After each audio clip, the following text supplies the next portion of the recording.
Hello to all traders and welcome back to another video brought to you once again by Orbex. We're looking at cryptos today, Bitcoin and Ethereum seemingly bouncing off weekly lows, but obviously getting above 20,000 and 1,600 respectively.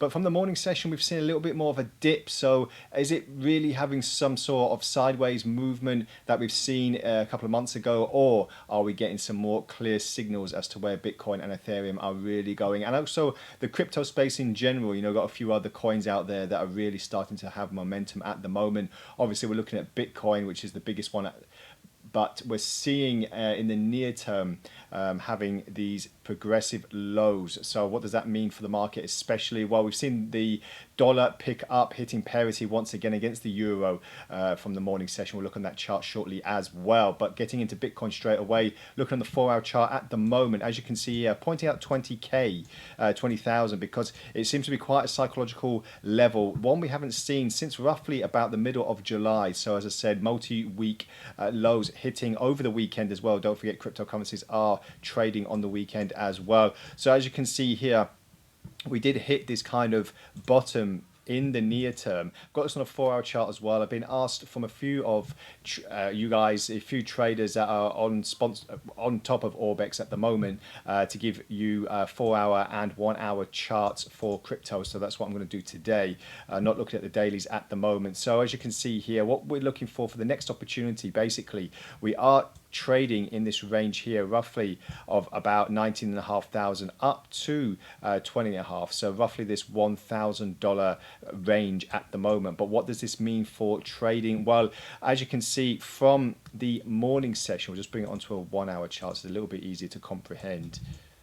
What we're seeing at the moment is this kind of consolidatory sideways movement pattern, and as you can see here, we've hit these two tops at the moment. Don't forget, this is on the 1-hour chart, so very, very near term.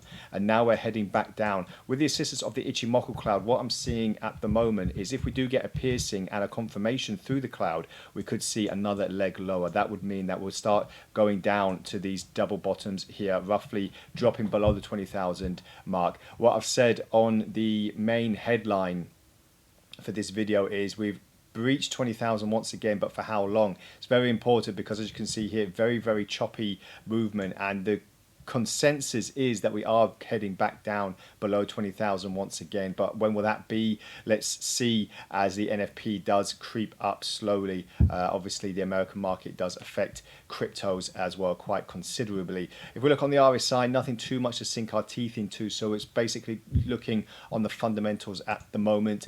We're looking at technicals today as well, though, as we usually do.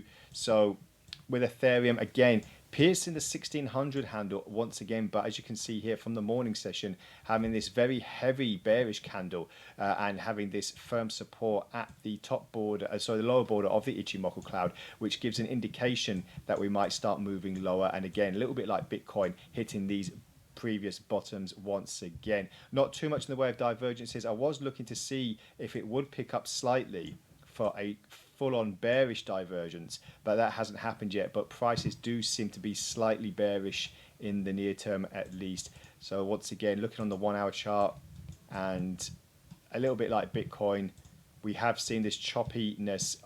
The only thing is we have pierced this kind of top here, but again, we are failing at the moment. So again, like Bitcoin, we are seeing a move to the downside, but how far that will be, we'll have to wait and see, and when that will be, possibly by the end of the week, because, as I said, NFP numbers are coming up. What will happen, consensus is that it will be a less of a reading on job numbers than last time around, but on last time around, we did see this double amount of new jobs added from the consensus. So we'll have to wait and see. Very, very exciting times though, and ahead, and we'll see what's happening in the news tomorrow. So join me then for the next video. Any comments or queries, please feel free to add them to the post, and I'll get back to you as soon as possible. Have a great trading day ahead, and bye for now.